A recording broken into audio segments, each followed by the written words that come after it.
மத்தேயு 5:4-5. மத்தேயு 5:4 துயரப்படுகிறவர்கள் பாக்கியவான்கள், ஏனென்றால் அவர்கள் ஆறுதல் பெறுவார்கள். 1.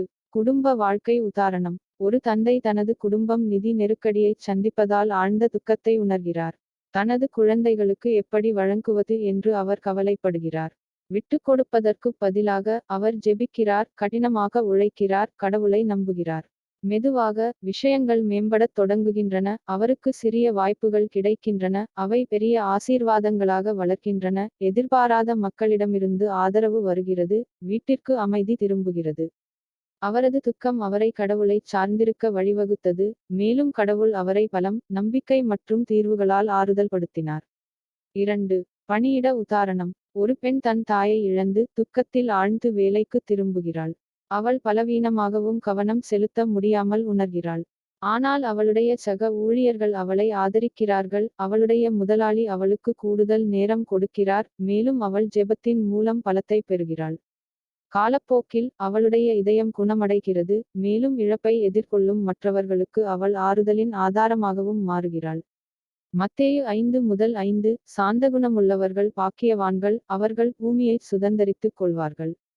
1. குடும்ப வாழ்க்கை உதாரணம். ஒரு குடும்பத்தில் 2 சகோதரர்கள் சிறிய பிரச்சினைகளுக்கு வாக்குவாதம் செய்து கொண்டே இருக்கிறார்கள். ஒரு சகோதரர் மென்மையாகவும் பொறுமையாகவும் இருக்கத் தேர்வு செய்கிறார். அவன் தூண்டப்பட்டாலும் கூட அவன் எதிர்த்துப் போராடுவதில்லை. படிப்படியாக முதல் சகோதரனின் பணிவு காரணமாக மற்ற சகோதரனின் நடத்தை மென்மையாகிறது. வீட்டிற்கு அமைதி திரும்புகிறது. குடும்பத்தில் அமைதி, மரியாதை மற்றும் நல்லிணக்கத்தை பெறுவதன் மூலம் சாந்தகுணமுள்ள சகோதரர் பூமியை பெறுகிறார். 2. பணியிட உதாரணம். ஒரு ஊழியர் செய்யாத தவறுக்கு அவர் மீது குற்றம் சாட்டப்படுகிறது. கூச்சலிடுவதற்கு அல்லது சண்டையிடுவதற்குப் பதிலாக அவர் அமைதியாக நிலைமையை விளக்கி, தனது வேலையை உண்மையாகச் செய்கிறார். பின்னர் உண்மையான தவறு வேறொருவருடையது என்று கண்டறியப்படுகிறது. மேலாண்மை ஊழியரின் அமைதியான அணுகுமுறையை பாராட்டுகிறது மற்றும் அவரை மேம்படுத்துகிறது.